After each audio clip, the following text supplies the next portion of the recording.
最近我发现了一个很有趣的事情，就是好像网上所有教林克玩游戏的 UP 似乎都在指导你如何通过自强超越其他普通玩家，如何通过卖碎片、卖食材、收购换手材料，让自己的基础战力高于其他普通玩家。然而，我认为这个玩法是有问题的。我认为氪金有氪金的玩法，零氪也有零氪的玩法。仗剑传说的策划在平衡氪金玩家和零氪玩家的体验上面做了很大的功夫。这就意味着我们想要让零氪玩家的游戏体验最大化，我们需要做的就是依照策划的道路前进，而不是依照氪金玩家的道路走。这就意味着在这个游戏当中，收购换手材料、卖碎片、提升料理战力等方法是错误的。这个方法不是完全错的，但一定不是让零氪最舒服的玩法。而今天，我给所有普通玩家提供一个能让你们在不用满世界寻找稀有食材，不用每天花1个小时苦苦自强匹配求大佬带副本，能在任何阶段战力大幅度超过其他零氪玩家的玩法。大家好，我是风琴佑。在此之前，我需要告诉大家，这个游戏的战力分成2个部分，主战力和副战力。主战力能为玩家大幅度提升战力，比如装备、遗物、技能，而副战力通常提供的战力比较少，比如幻兽属性、伙伴、宝石、料理。从我这个零氪的自强号中可以看到，即使我还有为了4阶技能而攒了545抽的技能没有抽到情况下，我的技能战力依然达到了45.5万，比料理的2418、幻兽的12.4万只算属性，以及伙伴的8.75万吨总和还要高得多。而我的技能实际上仅只抽了1161抽，而我的装备战力只有45.9万 ，S2 赛季刚刚开，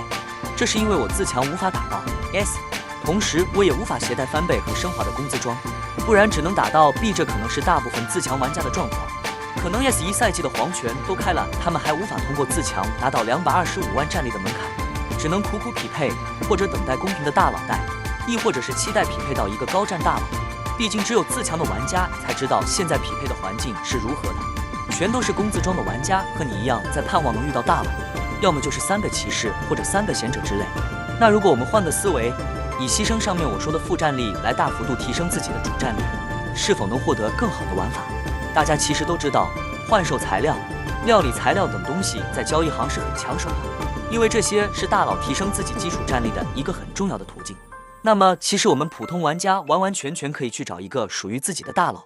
当一个吸血鬼食物的角色，我们为他们提供材料，他们带我们打副本、打挑战赛。如果你们不相信，我们可以算一笔账，来看看我说的是否正确，是否能够让你有更好的游戏体验。如果你愿意牺牲自己的12万换售战力去找一个大佬带你，那么你就可以永远在副本开放的第一时间去拿到 S 级的评分，而且是穿着全套工资装拿的 S 级评分。我自己开新副本自强的时候都是拿的 A 级，也就是每天7×4的碎片，甚至刚开始只能拿 B 级的6个碎片，或许会翻倍，也就是7×5等于35个碎片，平均3天才能入手一个奇迹装备，6天才能获得2个奇迹装备。而这个时候我可能甚至依然没能达到下一个副本的战力门槛，苦苦自强。而你如果去找一个稳定的大佬，那你可以每天至少保底拿8个碎片的同时，你可能还会比别人多20%的翻倍几率，或者20%的升华几率。那你完全可以每天拿到8×6等于48个碎片的同时，还有更大的几率直接爆成装，虽然成装也不是很大，还能大幅度减少你花费在副本上面的匹配时间。如果你们关系好，完完全全可以让大佬在第2天，你还差不到10个碎片的时候，让他偷偷卖你碎片的。至于怎么卖，这里我就不能明说了，自己看这张图理解去。你们可以看到，这是我的一个开服39天的一个号，目前在打黄泉的猎友，一个奇迹大剑的战力是60万，而我这个可能花了5万耀星的幻兽属性也只有不到50万，料理甚至只有不到7万，即使是在好几个648的加持下的伙伴战力也只有不到45万，3个加起来甚至不够2个奇迹装备的战力。这说明什么？这说明哪怕是零氪玩家，你只要比我多2个奇迹装备，你的战力就可以超过我。而这听起来很离谱，但的确不是不可能。我之前带过一个人，战力刚刚到145万，让我带他打远水大赦的困难，结果他4次副本爆了2个奇迹和1个神话，穿上2个卖了1个，第3天就到225万战力去打噩梦了。而如果要通过自强从145万打到225万，其实很多普通玩家有深有体会，在不带工资装的情况下，基本上都需要1个星期甚至更长的时间，因为自己不能携带低属性的工资装，少了很多报复的机会。对于零氪玩家来说，其实只要你能够在同样的时间比别人多1个高级装备，你就可以超越大部分小氪甚至中氪的玩家了。这个游戏的进度很快，基本上2周就会开一个新的副本。你比别人多一个高级装备，就意味着你比别人更早打高级副本。我甚至见到过一个玩家，每天花费全部体力去打肉，然后把肉、工会的羊毛等材料低价卖给榜一。虽然每天只能赚200晨星左右，但是他却可以保证这个赛季的挑战赛能拿到1次第1赛季战力的同时，还能够在第一时间打新副本。每次开新副本的时候，战力甚至都能超过很多氪了1万。蹲玩家让他们嫉妒又无可奈何。我知道很多人可能还是觉得我这个方法是有问题的，毕竟装备的战力都是短期战力，而幻兽食材等战力是可以伴随各个赛季的。但是我需要提醒一下，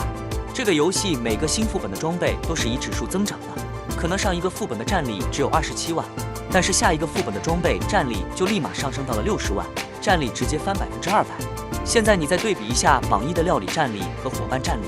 然后再对比一下普通玩家的料理战力和伙伴战力，你们就知道应该选择什么了吧？装备迭代快又如何？迭代的快，但是我拿装备的速度也快。无论在赛季初还是赛季末，我总是可以比自强玩家更快的获得高级装备，进入高级副本。哪怕说你已经自强到了幻兽能够提供100万战力了，可能这个时候一个装备都已经可以提供400万战力了。毕竟你的基础实力在提升，装备的战力也在提升，而自强玩家的副战力是无论如何都没法超过一套优秀的套装的。就比如说这个大约9万耀星的宝石，其实也就提供了我1万速度，甚至不如一双鞋的10%提供的速度多。而在赛季快结束的时候，大家都能穿5件奇迹装备的时候，你多出来碎片就可以换成了晨星，然后花在其他主战力上面，比如说技能、不见遗物。即使花晨星抽技能真的很亏，但是对于普通玩家来说，技能提供的实际战斗力仍然是仅次于装备的。比如光一个神话的碎星斩的伤害就要比奇迹高25%。或许2个平民斗士的战力完全一样，但可能就是因为你有一个神话裁决，你的实际战斗力就远远超过了其他只有奇迹裁决的斗士。现在你再回头看看把材料花在幻兽属性、料理、宝石上的自强玩家，他们的副战力是否能为他们提供如此巨大的战斗力提升？我并不是在说那些玩家的玩法是错误的，毕竟怎么玩都行，只要开心就好。但是我的确认为，作为攻略来说，让一个普通玩家努力提升副战力并不是一个最佳的选择。或许1年以后、2年以后，基础战力的累积优势就会超过装备战力，但又有多少普通玩家能坚持那么久呢？毕竟滚服游戏大多数愿意长期坚持的都是多多少少氪了些的。最后，如果你有任何自己的观点或者反对 UP 玩法，也欢迎在评论区进行讨论，为这个游戏的普通玩家提供一个更好的游戏体验。谢谢。最后想要为自己的 Discord 打一个小小的广告，也希望喜欢我的影片的伙伴可以进来一起讨论更多攻略。非常感谢大家的观看，谢谢。